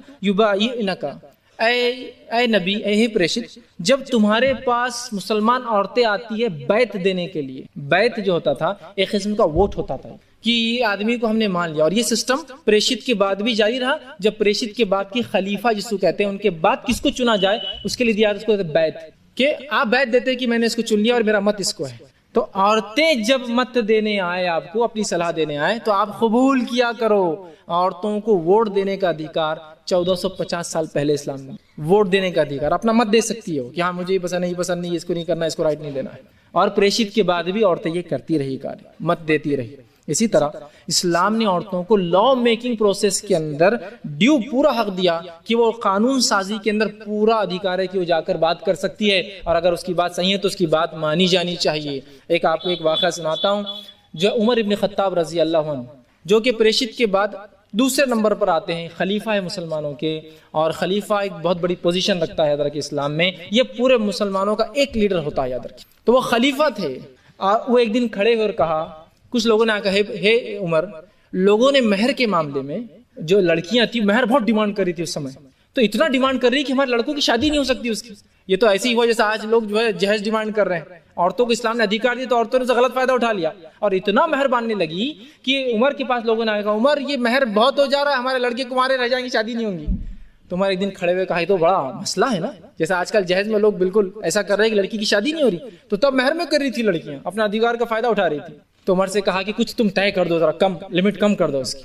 तो उमर इब्न खत्ताब रजी अल्लाह अन्हु, अल्लाह उनसे राजी हो, उनसे खुश हो, उन्होंने एक मीटिंग बुलाई। मीटिंग में औरतें भी आई। इससे पता चलता है उनको अधिकार था तभी तो आई ना, ये नहीं कि औरत छुपके से आई, झाँक रही थी, सुन ली, नहीं, आई, बैठी। उमर ने कहा, मैं सोचता हूँ ये मेहर के मामले में तुम बहुत ज्यादती कर रहे हो, औरत जो है, लड़कियां बहुत ज्यादती कर रही है, बहुत लंबे लंबे मेहर बांध रही, लड़कों की, पुरुषों की, लड़कों की शादी नहीं हो रही, तो मैं सोचता हूँ रकम मैं तय करके थोड़ी कम कर दो। तो हदीस, उस रिवायत में एक अल्फाज है कि एक औरत उठी और उठकर कहे, उमर तू कौन होता है मेहर की रकम तय करने वाला, जिस रकम को अल्लाह ने तय नहीं किया कुरान के अंदर। और उसने कुरान की आयत, ये श्लोक पढ़ा जो कि सूरह निसा अध्याय नंबर 4 श्लोक 20 था, वो आते तुम्हें हिदाहुन्ना खिंतारन फला ताखुज़ु मिन्हु शैया, कि अगर तुम में से कोई मेहर की शक्ल में, मेहर के रूप में अगर खजाना भी दे दे तो वो वापस मत लो। तो जब अल्लाह ने खजाने का वो दिया कि खजाना दे तो वापस नहीं दे, तो तुम कौन होते हो उसको कम करने वाले और रोकने वाले और उसमें लिमिट बांधने वाले। तो उमर ने कहा, औरत सही है, उमर गलत था, औरत सही है, उमर गलत था। और फिर कहा, उमर तेरे से होशियार तो औरतें हो गई आज, उमर तेरे से होशियार तो औरतें हो गई है। मैं आपको बताता हूँ, ये एक किस्से को लीजिए, औरत ने उमर को रोका। और एक दूसरी तरफ आइए, एक आम सा मिनिस्टर ले लीजिए, कोई हमारे उसके अंदर जो पॉलिटिकल सिस्टम का एक मिनिस्टर, क्या किसी औरत को तो दूर की बात है, बड़े तीसमार खान को भी इख्तियार है से कुछ बोलने का। ये मिनिस्टर्स जो कि पब्लिक सर्वेंट होते हैं, हम उनको चुनकर लाते हैं, लेकिन इज्जत देखो। और ये उमर जो 30 राज्यों का, 30 मुल्कों का बादशाह था उस जमाने में, 30 कंट्रीज थे, उधर लीबिया की तरफ एक बाउंड्री है तो इधर पाकिस्तान को बाउंड्री टच करती है आकर, ये 30 कंट्रीज का अकेला बादशाह है। और उसके बाद एक आम औरत उठती है, हदीस में अल्फाज भी नहीं कौन थी वो, इसलिए कि कोई नहीं पहचानता था उसको कौन थी, और उठकर बोलती तू गलत है उमर। और उमर कहता ठीक है, तू सही और मैं गलत हूँ। 30 मुल्कों का बादशाह मान रहा है एक औरत की बात को। यहाँ एक छोटे से मिनिस्टर को थोड़ी दूर कॉर्पोरेटर को मना लीजिए आपको कि तुमने गलत किया, बोलेंगे चल जा, गलत किया, बड़ा है गलत और सही बोलने वाले। आप अंदाजा लगा रहे, एक भारतवर्ष के प्राइम मिनिस्टर को लीजिए और 30 प्राइम मिनिस्टर्स की कोई अगर एकजुट हो और उसको कोई औरत चैलेंज करे, वो औरत ने चैलेंज कर दिया एक झटके। उमर ने कहा औरत सही, उमर गलत, पब्लिक में ऐलान कर दिया और कहा कि औरतें तो तुझसे, उमर तुझसे तो ज्यादा होशियार तो औरतें हो गई आजकल की। कैसे अधिकार थे देख रहे, ये अधिकार दिए थे तभी तो ले रही थी आके, अपने राइट्स को मना रही थी, अपने वक्त दौर के बादशाह से मना रही थी। कैसे नहीं मानेगा कि तो बादशाह भी तो पब्लिक सर्वेंट होता है। ये अलग बात है, बाद में बात होती है। इस्लामी खिलाफत ये बादशाहत नहीं होती है। इस्लामी खिलाफत का अर्थ होता है कि वो पब्लिक सर्वेंट होता है, और पब्लिक सर्वेंट का काम है सुने पब्लिक की। तो उमर ने सुना तो उनको कानून साजी में हक था, तभी तो आकर उस औरत ने कहा। इसी तरह जो है मुसलमान औरतें जंग में भी जाती थी, मुसलमान औरतें जंग में जाती थी। मैं कब की बात कर रहा हूँ? आज से 1500 वर्ष पूर्व की बात कर रहा हूँ। ये वो समय जब औरतों को अधिकार नहीं मिल रहे थे, जंग में जाती थी, और बल्कि वो जंग में लड़ भी सकती थी। जबकि ये अधिकार पश्चिम में जो है अमेरिका ने 1976 में दिया कि औरतें जंग में जाके लड़ सकती थी। 1976 में ये अधिकार मिला। 1901 में औरतों को साइड वर्क के लिए रखा गया, पहले शुरू किया गया कि वो सर्विंग में रहेंगी, इधर रहेंगी, और 1976 में वो वॉर सीधा अंदर लड़ सकती है, उसका अधिकार मिला। इस्लाम ने आज से 1450 वर्ष पूर्व कहा फौज में भी जा सकती है, चाहे तो युद्ध में भी शामिल हो सकती है, जरूरी नहीं है लेकिन हो सकती है, चाहे तो हो सकती है। किसी का शौक है कि मैं हक सत्य के लिए लड़ूं तो जाए लड़े, अधिकार दिया। और सिर्फ इसी का नहीं, बल्कि वो फौज की सिपहसालार भी बनती है, अधिकार भी इसको दिया। कब दिया? उस समय में जब औरत को जिंदा गाड़ा जाता था, परीक्षित ने उस औरत को उठाकर जो आसमान पे रख दिया ले जाकर, और उसको इतनी इज्जत कर दी दुनिया के अंदर। ये थे अधिकार जो इस्लाम ने दिए। और इसी तरह ये कुछ अधिकार थे जो सियासी अधिकार थे, जो मैंने आपके सामने रखे। इससे पहले कि मैं आगे कुछ बातें रखी, बात तो खत्म करूँ, अपने जो स्पीच को समाप्त करूँ, मैं एक उदाहरण देना चाहता हूँ आपको। फॉर एग्जाम्पल, दो विद्यार्थी स्टूडेंट्स हैं, एक एम और एक एफ, एक एम और एक एफ, मेल और फीमेल समझ लीजिए। विद्यार्थी एम को मार्क्स मिले 90%, विद्यार्थी एफ को मार्क्स मिले 90%, 90%। तो अगर दोनों को सेम मार्क्स मिले, सेम प्रतिशत मिला 90 और 90%, तो क्या इसका अर्थ ये है कि हर पर्चे में एक जैसे अंक होंगे? 10 पर्चे हैं तो क्या 10 में दोनों के एक जैसे अंक होंगे? नहीं, इसके किसी में ज्यादा, उसके किसी में कम, इसके किसी में ज्यादा, इसके किसी में कम, है ना। लेकिन ओवरऑल टोटल 90%। तो इस्लाम ने भी ऐसी अधिकार दिए। आप बोलेंगे नहीं इसमें इसको इतना तो दूसरी तरफ औरत को भी किसी जगह ज्यादा दी, समझ रहे आप? तो डिपेंड है उनके, लेकिन ओवरऑल दोनों का परसेंटेज समझ लीजिए 90 है, तो इसका ओवरऑल दोनों बराबर है। लेकिन कुछ उनकी साइकोलॉजिकल, बायोलॉजिकल, फिजिकल, मानसिकता और उनकी जो है शारीरिकता को देख के कुछ ना कुछ आगे पीछे उनको छोड़ दी। जैसा कि मर्द को नमाज पढ़ना है, सारी जिंदगी पढ़ना है, औरतों को कुछ समय के लिए नमाज महीने में माफ होती है, कंसेशन दिया, उनको देखते हुए उनको जरूरत थी उस चीज की, दिया ना। आदमियों को मर्दों को नहीं दिया, पुरुषों को। तो ऐसा होता है, किसी में वो आगे, किसी में आगे। इसी तरह माँ बाप के राइट्स लीजिए, औरत को 3 दर्जा दे दिया, एकदम खटाखट मार्क्स पूरे बढ़ गए उसके, ये तो बेचारा बिल्कुल पासिंग पे आगे रुका हुआ है, 4th नंबर पे आ गया, तो यहाँ इसका अधिकार कम हो गया। लेकिन ओवरऑल जब आप चार्ट बनाएंगे दोनों के अधिकार समान निकलेंगे। इसीलिए मैंने ये जो उदाहरण दे दिया। अब आइए कुछ उदाहरण सिर्फ प्रेषित के समय में औरतों ने क्या क्या कारनामे अंजाम दिए वो देकर अपनी बात को इंशाअल्लाह जी समाप्त करूंगा। आइए कुछ उदाहरण प्रेषित के समय से लेते हैं कि औरतों ने क्या क्या किया, इन अधिकारों कैसे फायदा उठाया। सबसे पहले किसान औरतें, मैंने ऐसे टाइटल हेड बांध दिया, क्या क्या औरतों ने किया। किसान औरतें, फार्मर वुमेन्स। प्रेषित के समय में औरतें किसान रहती, खेती बाड़ी करती, अनाज धान्य उगाती और खुद भी खाती और उसको बेचकर भी आती बाजार में। ये बात मैं इसलिए मैंने रखा हूँ, इसलिए कि आप बोलेंगे ये तो काम करने का मामला है, तो किसी को भी आप बता रहे हैं। देखिए ये मैं बात कर रहा हूँ, आज भी ऐसे लोग हैं जो किसी चीज के लगाने में औरत को नहीं आने देते हैं, लगाने के बाद तोड़ने आ सकती है, वो मनु समझते हैं उसको आना। औरत खत्म आ गया तो फसल अच्छी नहीं आएंगी, तो वो कहते तोड़ने आ सकती है, लगाने नहीं आ सकती है। इस्लाम कह रहा लगा सकती है। प्रेषित के समय में एक औरत थी जिसके बारे में आता सहल बिन साद, एक पुरुष है, वो कहते हैं कि प्रेषित के समय एक औरत थी जो खेती बाड़ी करती, कुछ चीजें उगाती, लाकर हमको देती, प्रेषित भी खाते और हम भी खाते उस चीज को। इसी तरह अस्मा बिनत अबी बकर, ये जो अबू बकर जो मुसलमानों के दूसरे खलीफा थे और प्रेषित के बहुत जो है ये एक दोस्त थे, तो जो है उनकी बेटी जो है खुद खेती करती, जो प्रेषित ने उनको दी थी, अनाज को उगाती, काट कर लाती और बाजार में बेच कर आती, ये वो खुद करती थी। सेकंड जो है उद्योगपति औरतें, इंडस्ट्रियलिस्ट वुमेन। प्रेषित के समय में औरतें सिर्फ बिजनेस नहीं करती, बड़े बड़े बिजनेस करती, इंडस्ट्रियलिस्ट थी वो। और उसका उदाहरण खुद प्रेषित की पत्नी खदीजा, जिनका ट्रेड इंटरनेशनल था, और प्रेषित वो कैरावान, वो काफिलों को लेकर सीरिया, लेबनान, फलस्तीन और जॉर्डन जाकर बेचकर आया करते थे। इंटरनेशनल ट्रेड वुमेन थी वो, मामूली औरत नहीं थी वो। इंटरनेशनल बिजनेस, आप छोटा मोटा गली में बिजनेस कर रहे तो खुश हो रहे हैं, उनका ट्रेड कहाँ जा रहा है? मक्का से निकलकर 4-4 मुल्कों में जाके सामान बिकता है, वस्तुएं जाती है। तो वो बिजनेस वुमेन थी, प्रेषित काम करते थे उनके पास, जो टर्म्स तय हुए थे दोनों के बीच में। समझ रहे आप बात? तो बिजनेस वुमेन। इसी तरह जो है कुछ औरतों के बारे में, जैसे कि ख्वाला है, सकीफा बिनते मकरम एक औरत है, ये परफ्यूम का बिजनेस करते थे और प्रेषित ने देखा उनको बिजनेस करते परफ्यूम का। इसी तरह जो है सौदा, जो प्रेषित की एक पत्नी थी, इनकी लेवल जो है लेदर मर्चेंट, इनका जो है चमड़ों का बिजनेस था और वो दूर दूर जो है चमड़ों को जो सप्लाई करती, मार्केट में सेल करती। तो ये जो है मर्चेंट वुमेन थी, जो कि बेच रही थी, जो है ट्रेनिंग करके जो है लेदर को जो है सेल किया करती थी। इसी तरह जो है थर्ड कैटेगरी चिकित्सा, मेडिसिन में औरतों ने क्या किया, चिकित्सक औरतें। प्रेषित के समय में औरतें चिकित्सा में इतने आगे थी कि वो सर्जरी किया करती थी, और सर्जरी के अंदर ये आता है कि कुछ लोगों की जंगों में नाकें कट जाती, तो इवन वो सर्जरी करके नाकें जुड़ाया करती थी, हड्डियां निकल जाती जुड़ाती थी, बड़े बड़े घाव लग जाते थे जंगों में या लोग गिर जाते थे, औरतों के पास आते थे, चिकित्सा होती थी, प्रेषित के सामने हुआ, प्रेषित खामोश रहे, जिन्हें कहा, अरे ये तो औरत है, औरत ज़्यादा हाथ नहीं लगा सकती किसी को, ये फला। और मर्द आते थे, सहाबा आते थे अनुयायी, और उनसे इलाज करा के जाते थे। चिकित्सा में इतनी आगे थी औरतें। और इसके ताल्लुक से कुछ औरतें जो है जैसा रुफैदा अस्लमिया, उम्मे मुता, उम्मे कब्शा, उम्मे अतिया, उम्मे सुलैम, और कई औरतों के नाम आते जो चिकित्सा में इतनी होती कि जंगों में साथ जाती, पीछे रहती और फर्स्ट एड देती और लोगों का इलाज करती थी पीछे जो लोग जख्मी और घायल आते थे।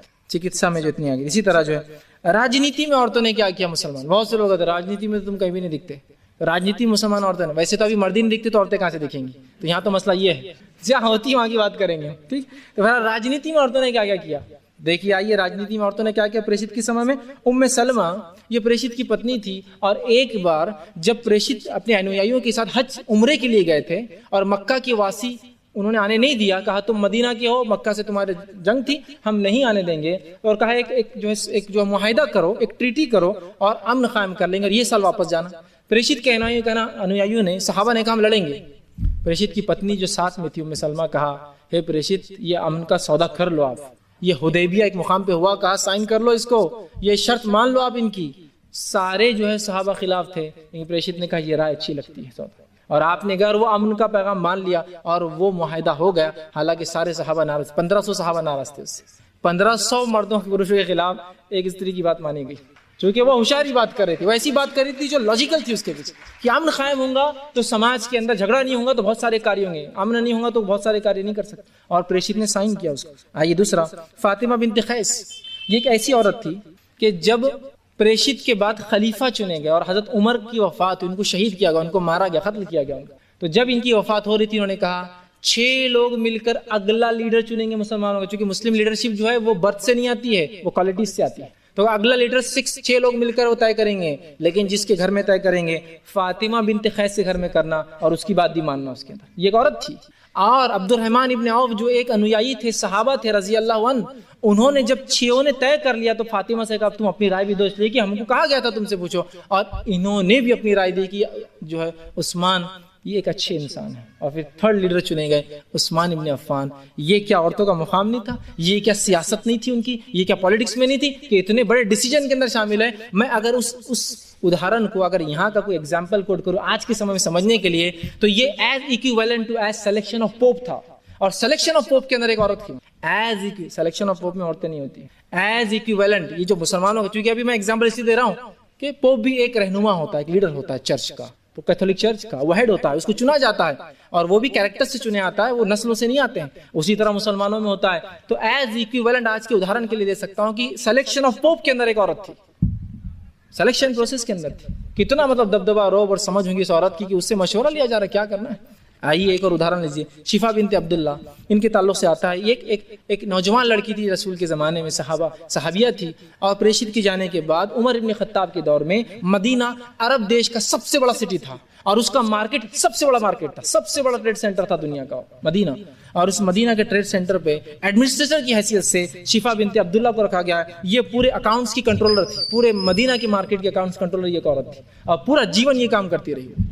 अगर औरतों को सियासत में कोई अधिकार नहीं होता तो क्या उमर जैसा आदमी, जिसके बारे में लोग पता नहीं क्या क्या बुरी बुरी बातें कहते हैं, वो किसी औरत को बिठाता। अकाउंट्स का कंट्रोलर कोई मामूली पोजीशन नहीं होती भाई, पूरे मदीना जो कि एक मेट्रो सिटी है उसका वो कंट्रोलर थी। ठीक, इसी तरह जो है विद्वान औरतें, स्कॉलर वुमेन, इसके तो इतने एग्जाम्पल जैसी कोई लिमिट नहीं आती। आयशा, जिनसे 88 मर्दों ने, पुरुषों ने विद्वान की सनद, डिग्री, स्कॉलरशिप हासिल की। इसी तरह सफिया जो फकिया थी, इसी तरह फातिमा बिन्त कैस, शिफा बिन्त अब्दुल्ला, और कई एग्जाम्पल मैं दे सकता हूँ जहाँ पुरुषों ने आके औरतों से ज्ञान प्राप्त किया, धर्म का और विज्ञान का, और आगे लेकर उस धर्म को चले और विद्वान कहला, चूंकि ये खुद विद्वान थी इसलिए दे सकी। इसी तरह जो है ज्यूरिस्ट वुमेन, न्यायाधीश, औरतों के फैसले औरतें ही सुनाया करती थी, और वो ज्यूरिस्ट में थी, जैसे कि सफिया है, हफ्सा है, उम्मे हबीबा है, जुवेरिया है, मैमूना है, फातिमा है, उम्मे शरीक, उम्मे अतिया, अस्मा बिन्त, एक लंबी फहरिस्त है जो औरतों के डिसीजन खुद औरतें लिया करती और ये डिसीजन सुनाया करती थी कि ये इसका, ये है उसका, वो इसका फैसला है। तो ये ज्यूरिस्ट वुमेन थी। इसी तरह शायरा, पोएटस वुमेन, पोएट्री, प्रेषित के समय में एक औरत थी, उनकी अनुयायी, इसका नाम खंसा बिन्त अम्र आता है। खंसा शायरी करती थी। प्रेषित ने खुद उसकी शायरी सुना और सराहा कि अच्छी शायरी है। और खंसा के बारे में सारे अरब देश का ही कहना आज तक कि खंसा जैसा शायर आज तक अरब में नहीं हुआ। आज तक उस समय से लेकर 15 सदियों में खंसा जैसा शायर नहीं हुआ। प्रेषित ने सुना। प्रेषित के समय में सौदा और इसी तरह जो उम्मे जियाद, कबशा बिन्त रफी, ऐसी कई शायराएं थी, पोएटेस थी, जिनको प्रेषित ने सुना और खामोश रहे। मतलब उनको हक था, अधिकार था, तभी तो दिया ना उनको कि शायरी करे और वो करे, तो शायरा थी। इसी तरह जो फौजी औरतें, मिलिट्री में जो औरतें थी, उसकी कुछ उदाहरण देता हूँ। मदीना के अंदर पानी देना, जंगों में वो करना, रसद सामान सप्लाई करना, खाना बनाना, जख्मियों को उठा के लाना, ये सब काम प्रेषित के समय औरतें करती थी, जिसके बारे में इतनी हदीसें आती है, इतने वचन आते हैं, इसी को इंतहा नहीं, मतलब अनअकाउंटेड वचन है इतने। प्रेषित देखते थे वो घाव वो करती थी। खुद प्रेषित एक जंग में जब मार लगा तो आपकी बेटी ने आपको मरहम पट्टी की, मतलब औरतें क्या करती थी वो काम, तभी तो उनकी बेटी को नॉलेज था, ज्ञान था, तभी तो कर पाई। फातिमा ने जो है उसको मरहम पट्टी की। इसी तरह जो है योद्धा औरतें सिर्फ आर्मी में जा नहीं सकती, लड़ती भी थी प्रेषित के समय में। उसकी कई मिसालें, जैसे उम्मे हकीम एक औरत थी जिसने रूमियों के खिलाफ एक जंग हुई, रोमन एम्पायर, बेजेंटाइन एम्पायर के खिलाफ, ये उसके अंदर शरीक थी और जंग में इसने इन्होंने लड़ा प्रैक्टिकली फील्ड के अंदर लोगों के साथ। इसी तरह आता है सफिया बिन्त अब्दुल मुत्तलिब, ये प्रेषित की फूफी थी। इनके बारे में आता है कि जब एक जंग में प्रेषित के साथ के लोग भागने लगे तो इन्होंने कहा तुम कैसे मर्द हो, और मदीने से बाहर निकल के लड़ने लगी।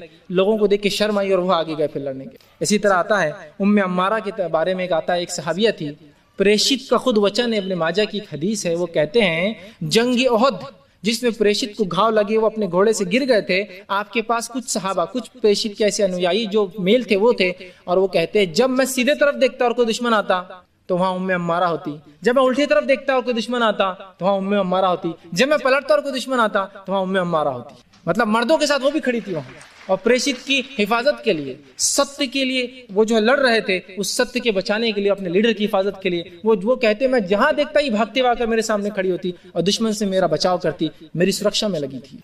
इसी तरह जो एक औरत और जो आती है उम्मे उमारा, इनके बारे में आता है कि इन्होंने कई जंगों में हिस्सा लिया, और एक जो है एक जंग में जो है इनका एक सीधा हाथ भी जो है कट गया था और खत्म हो गया था, निकल गया था, जिससे जंगों में हिस्सा लिया करती थी। इसी तरह जो ख्वाला बोल के एक सहाबिया है, ये प्रेषित की जो है मानने वाली थी, ये सहाबिया है। इनके बारे में आता है जब ये लड़ती तो एक जंग में जब इन्होंने लड़ा तो लोगों ने ये कहा, जिसमें खालिद बिन वलीद जो मुसलमानों के सबसे बड़े लीडर थे जंगों के अंदर, इनसे बड़ा कोई सूरमा जो है इस्लामी तारीख में नहीं गुजरा कि इनसे बड़ा कोई एडमिनिस्ट्रेटर जंगों के अंदर, इससे अच्छा सिपह सालार दुनिया ने आज तक जो है खालिद बिन वलीद जैसा नहीं देखा। जब जो है एक जंग में खालिद नहीं थे तो खाला कूद पड़ी उस जंग में, और जब लड़ी तो लोगों को ऐसा लगा कि खालिद आ गए जंग के। इस किस्म की बहादुरी और ऐसी सूरमा थी लड़ाई के अंदर कि लोगों को लगा खालिद आ गए, मतलब सबसे बड़ा लीडर जो मुसलमानों का सूरमा, उस लेवल की औरत थी। अब जाहिर सी बात है, सीख कर घर में बैठे रहने से तो ये फन बाकी नहीं रहता।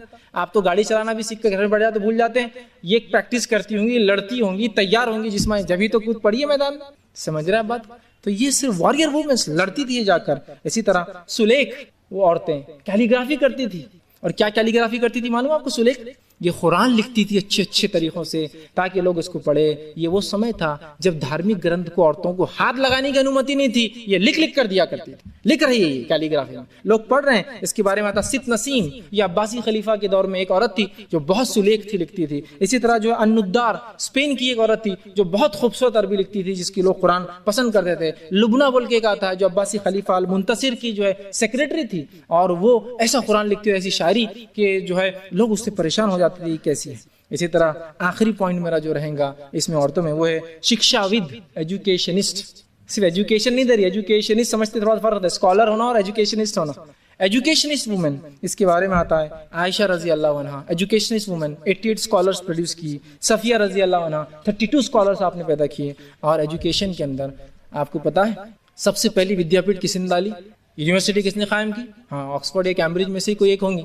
इससे हटकर तो हमारे ध्यान में नाम भी नहीं आते, क्योंकि पश्चिम का इतना धाग है हम पर कि कुछ हमको और दिखता ही नहीं। पट्टी लगी हुई पश्चिम की हर चीज के अंदर। हमारा कल्चर हम खो रहे हैं, हमारा सभ्यता हम खो रहे हैं, हम सब कुछ खो दे रहे हैं। किसने खोली पहली विद्यापीठ मालूम है आपको? ये एक औरत थी जिसका नाम था फातिमा अल फेहरी, जो कि फेज, मोरक्को का एक शहर फेज की रहने वाली थी। इसने पहली विद्यापीठ की बुनियाद डाली जिसका नाम था यूनिवर्सिटी ऑफ खरावीन, यूनिवर्सिटी ऑफ खरावीन।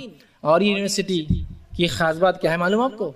ये सिर्फ डाली थी, चली थी और खत्म हो गई थी नहीं है। Guinness book of world record और यूनेस्को ने ये इसको मान्यता दी और कहा it is the oldest existing and continuously operating educational institute in the world. ये उस समय से लेकर जब उन्होंने स्थापना की थी तब से आज तक चल रही है, तब से लेकर आज तक चल रही है, एक साल भी बंद नहीं, मालूम आपको। और इससे मुस्लिम और नॉन मुस्लिम सब ग्रेजुएट हुए हैं, बड़े बड़े लोग। लियो अल अफ्रीकाना जिसके बारे में शेक्सपियर ने भी लिखा, वो ये यूनिवर्सिटी से पढ़े थे, यूनिवर्सिटी खरावीन। इसी तरह जो है और भी बहुत सारे लोग जो जीविश थे, यहूदी थे, नसरानी थे, यहाँ से ज्ञान प्राप्त किया। और यूनिवर्सिटी कब डाली थी? हाँ बोलेंगे शायद 1960 में डाली थी, तो अब क्या इसमें बड़ी बात है, 40-50 साल।